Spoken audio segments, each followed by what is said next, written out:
Thanks, everyone. My session today is actually going to be quite short. It's really just, as Lee explained, wrapping everything up in terms of the offshore discussion today and how we actually have decided to change our innate portfolios to accommodate this new 45% offshore allocation. We think it's quite innovative thinking, maybe something you haven't really seen before, or maybe you've done it in your own practice, use some of these techniques already. But the key thing is maximizing the offshore opportunity set through innovative portfolio construction. Now, I mentioned earlier in the panel discussion, it's been a game changer, the new 45% limit for us, and it really requires new thinking. The world is much bigger than just South Africa. There's a bigger pond to fish from, and we have to extract maximum alpha from this pond that we can fish from. And this requires specialized skills on the foreign side. Now, our solution, and I don't want to say a solution to the problem, it's actually the solution to the opportunity, is a hybrid approach to investing offshore. The African elephant, taking those excellent opportunities locally and the butterfly flying off and allocating to the offshore allocations that we've identified. Now, before I go into the hybrid approach, I want to just briefly touch on some of the current approaches advisors like yourself and DFMs like us follow in the industry. So you've got a building block approach or a specialist approach. It's often called that as well, where someone would go and you'd select the best equity fund. Maybe you like Coro, Allen Gray, whatever the case might be. You'll select the best bond fund, like an Alawani or Granite or whichever bond funds you like, and you combine these different building blocks on all asset classes together. The challenge with this approach, unfortunately, is you have to decide what's your asset allocation. No one decides that for you. You also have to rebalance. If you think equities is excellent, you have to go to each of your clients, upweight the equity exposure. So it's not very efficient. The next approach is the multi-asset approach. I think that's probably the most widely used by financial advisors. You would go as an advisor or a DFM and buy a multi-asset fund. Coronation, let me use that example again, or a flexible fund from Lorium or one of the boutiques, and you'll combine these different portfolios to give you the optimal asset allocation you believe is required to meet the client objectives. Now, this is great. You do a lot of work up front to identify the funds, and then the managers do the hard work for you, the heavy lifting. They'll up and down weight bonds, no CGT inside the funds. It's an excellent approach. One dilemma with this approach is not all managers are necessarily great at all asset classes. A certain manager might be excellent at equities, but touch and go on bonds. So it becomes quite a difficult dilemma that an advisor has. Now, what we're proposing, the hybrid approach, combines these two approaches, specialist and a multi-asset approach. And I'm going to give you some examples later on. So before I go into the examples, I just wanted to remind some of you, or inform some of you that don't know, these are the 5 funds we typically, or models we typically have in our construct. From the most conservative on the left-hand side to the most aggressive on the far right. Now, the big decision for us always is deciding what's the asset allocation required and the offshore allocation as well. Now, the first step always for us is an optimization exercise. Now, I don't want to bore you with a lot of quants here, but we do a lot of number crunching in the background, get 120 years of data and establish historically what would have been the best asset allocation for each level of risk. So as an example, if you try and achieve CPI plus 5, what would have been, over the last 122 years, the right asset allocation that gives you the least volatility or risk for CPI plus 5 portfolio? I'm going to give you an example for a typical high equity balance fund, the least restrictive Reg 28 portfolio out there, or category out there. And can't really see on the pointer there, but in the shaded area here is what we've identified using history as the optimal asset allocation for typical balance fund. Now, you might be shocked seeing it's only 33% offshore, the pink and the brown area. But that's what history tells us. Now, someone could say history is likely going to be wrong in the future, but we say if you ask history the right questions, you're going to get a lot of insights from that. Now, the way we think about it then is, firstly, don't get stuck on 33% as the number. Optimization is in the past. it almost provides a lower bound for us to say 30% is probably where you want to be at the least or at the minimum for multi-asset balance fund. Future liabilities are still in South Africa, so 45% starts pushing quite high, but at times you want to use that full flexibility and invest between 30 and 45%. We think that's really the range on your offshore allocation. You also need more offshore as you move up the risk-return profile. We had quite a few discussions around liabilities being in South Africa and the volatility offshore allocations bring. So you really want to work through that. It's critical to be flexible. We think that's key. In the panel with Bastian, Jacques, and MG, it was very evident that to get maximum from asset allocation, you have to be flexible. And you have to extract the maximum alpha from your offshore. And that's the point of our construct today. And what I'm presenting is try and get the maximum out of offshore. Gone are the days where offshore is a side investment for asset managers, managed by one or two guys in the corner over lunchtime. So we think you really have to invest heavily into offshore in terms of resources, not necessarily a big team, but a lot of dedication, a lot of energy needs to go into offshore. So how do we go about it? So firstly, we select what we think are the best managers out there that's got good and capable local and offshore capabilities. Now I'm going to give you an example. We think 91's very good on both sides. Strong local and offshore capability. There are others. Coronation, pretty good on that, or equally good local and foreign in our opinion. We next go and select the managers that we think are exceptional locally. That doesn't mean they don't have good offshore capabilities. We really just want to get the maximum or the most exposure to the locally. If we can only allocate 10% to a manager in our fund, as an example, we want the best of their capabilities for that 10%. And we go and select the SA-only capabilities there. And then the most interesting part is the offshore capability.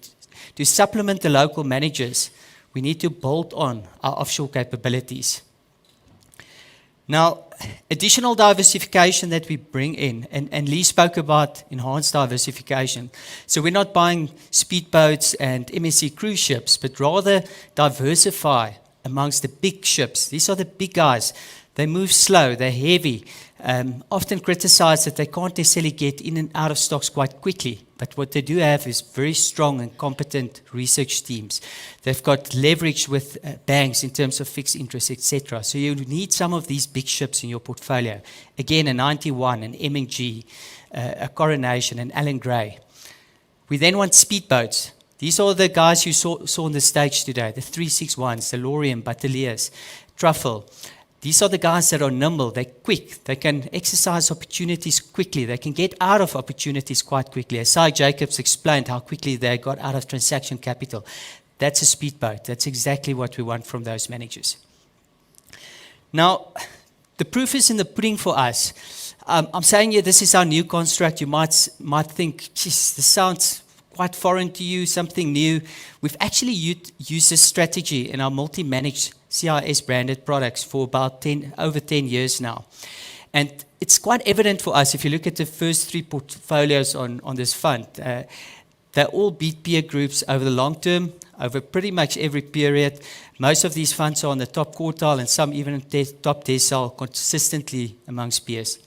And we investigated and did attributions and ran quants and tried to figure out why have we been so successful with our CIS product ranges. And it comes down to the offshore capability and this hybrid approach that we've actually applied through our products in the years. And that's exactly what we want to bring to the DFM space. The key ingredient, again, a very successful global equity fund, top quartile over all periods, with a 25-year track record. Kent, that was on the stage earlier, he's the portfolio manager, very successful in London with the team, feet on the ground in Jersey as well, seeing all the best asset managers globally and selecting those top managers, whether they're from the US, Brazil, wherever, they'll look everywhere for these managers. Now, I wanted to give one example before I start ending off the presentation. Imagine a world where you can go to DSTV and select only the channels you want locally. So maybe you love rugby. Most of us like rugby, I think. Maybe your wife likes CakeNet and some soaps. kids maybe like some of the local content in terms of cartoons or whatever the case might be. So you pay DStv only for that. At a discounted price. You don't pay the $1,000, you pay them maybe 300 Rand for that. Then you go to and you buy Netflix, 150 Rand. You buy Amazon Prime, Disney Plus, whatever you like, and you create this package that's going to cost you cheaper than DStv in the end. And that's exactly what we do with this hybrid approach. And you've created a very neat package that gives you, as a consumer, the most value. Now, what you get is best of both worlds. I think the example was quite evident. It's a lot of diversity in thinking. You've got foreign managers thinking for you. You've got local managers, very different perspectives, best-in-class manager selection. And we think this is really what's going to deliver alpha for our clients in this new construct. Now, I mentioned earlier you can't do a presentation without an AI slide. How does AI fit into our construct? Now, I think it's not really AI. It's just the concept of, in this hybrid world, we can bring anything into our portfolio. We've done it with inflation-linked bonds a few years ago. In future, we're doing a lot of work on artificial and more technology, really. And in this structure, we can build on very neat opportunities that we find on the offshore side, whether it's a tech fund, whether it's a robotics fund. Any opportunity we can bring in this structure. Now, two last slides from my side. Some of the managers these are pretty much all the managers we're using in no particular order in each of the buckets. The top bucket is really the managers that we're currently utilizing with offshore. The second bucket, or let me maybe just cover it. I mentioned 91, M&G, Coronation, Prescient, etc.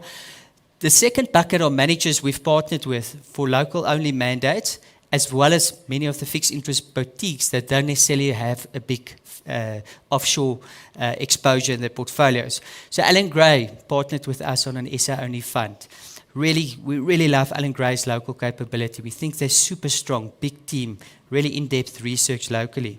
Laurium, they launched a fund with us, Batalia as well. So they've been great partners of us, launching products that we can use in this new world of a DFM construct. ABAX, the list goes on, Truffle 361, very interesting names. These are the boutiques. A lot of them are the speedboats that I mentioned. And then top-rated global capabilities. Sands Capital, one of the managers we really love, a growth managers, Veritas, Bailey Gifford, you'd recognize.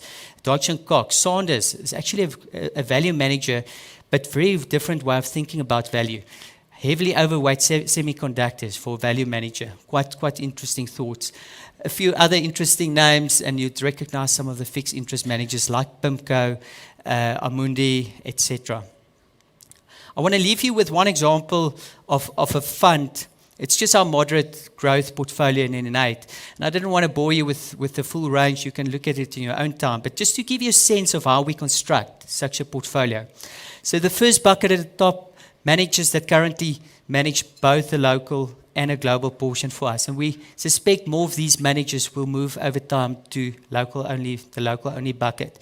The local-only partners we've worked with so far, Laurium, Batalia, and ABAX. This is just in this portfolio now.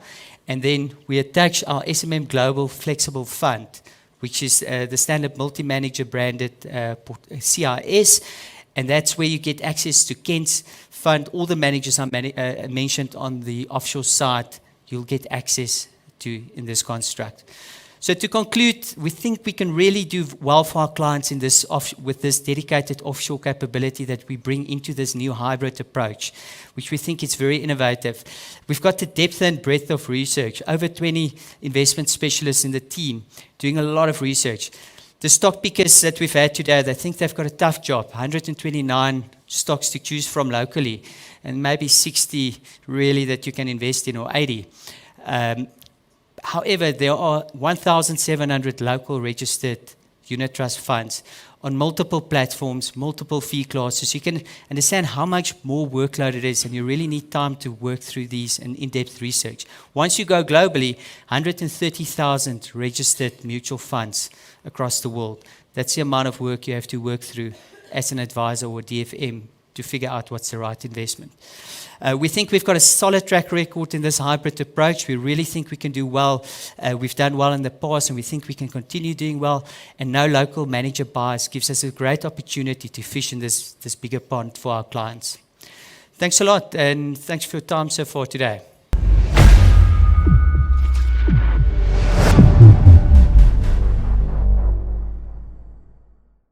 INN8 is a registered trademark of Stanlib Wealth Management Pty Limited, an authorized financial services provider.